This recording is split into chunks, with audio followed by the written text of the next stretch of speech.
ओम श्री साई राम।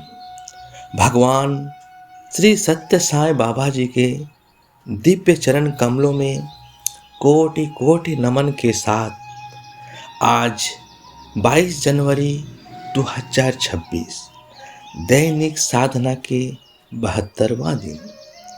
स्वामी कहते हैं, सेवा एक आजीवन कार्यक्रम है। इसमें विश्राम या विराम का कोई स्थान नहीं। यह शरीर इसलिए दिया गया है ताकि तुम इसकी शक्ति और कौशल को सहमानों की सेवा में समर्पित कर सको। सेवा एक आजीवन कार्यक्रम है। बाबा कहते हैं, सेवा कोई एक दिन का काम नहीं है। सेवा का मतलब है हर दिन, हर समय, हर परिस्थिति में दूसरों के काम आना। सेवा सिर्फ कार्यक्रम नहीं, ये जीवन की आदत बननी चाहिए। सेवा में विश्राम या विराम का स्थान नहीं। इसका मतलब यह नहीं कि शरीर को आराम नहीं देना चाहिए। बाबा का भाव है, सेवा की भावना कभी रोके नहीं। भले शरीर थक जाए, लेकिन मन के अंदर यह संकल्प बना रहे कि मैं किसी के काम आ सकूं। अगर शरीर सेवा के लिए मिला है तो बाबा बताते हैं कि यह शरीर खाने पीने, दिखावे, अहंकार या केवल अपने सुख के लिए नहीं है। यह शरीर मिला है ताकि हम अपनी शक्ति, अपना समय, अपना बुद्धि, अपना प्रेम, अपना कौशल दूसरों की भलाई में लगाएं। शक्ति और कौशल का सही उपयोग। बाबा कहते हैं कि परमात्मा ने जो कुछ भी गुण दिए हैं, बोलना, समझना, पढ़ना, उपचार करना, मदद करना, उन्हें सहमानव की सेवा में समर्पित कर दो।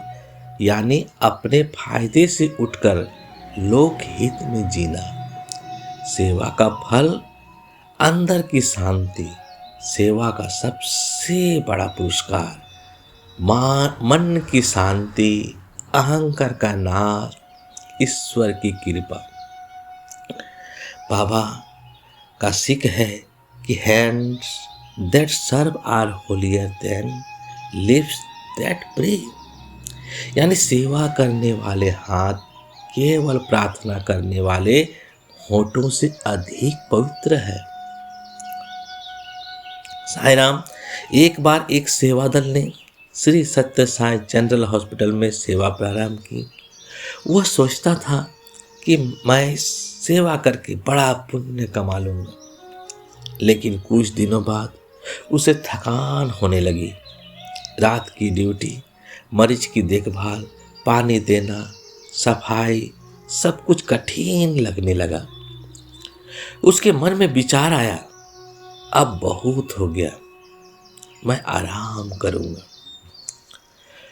उस रात उसी सेवादल ने सपना देखा कि बाबा सामने खड़े हैं और बहुत प्रेम से बोले, तुम्हारा शरीर तुम्हारे आराम के लिए नहीं दिया गया है, यह दूसरों के दुख हरने के लिए दिया गया है। वह सेवादल सुबह उठते ही भावुक हो गया और उसने उस दिन से सेवा को ड्यूटी नहीं, भक्ति यानी साधना बना दिया। धीरे धीरे उसके जीवन में क्रोध कम हो गया, चिंता घट गई, मन हल्का रहने लगा, परिवार में शांति बढ़ गई और उसने महसूस किया कि सेवा करने से दूसरों को नहीं, सबसे अधिक लाभ खुद को होता है। आज बाबा कहते हैं, जीवन का उद्देश्य केवल जीना नहीं, दूसरों के लिए उपयोगी बनना है। ओम साई राम। आपका दिन शुभ हो, मंगलमय हो, आनंदमय हो, साईमय हो। जय जय साई राम।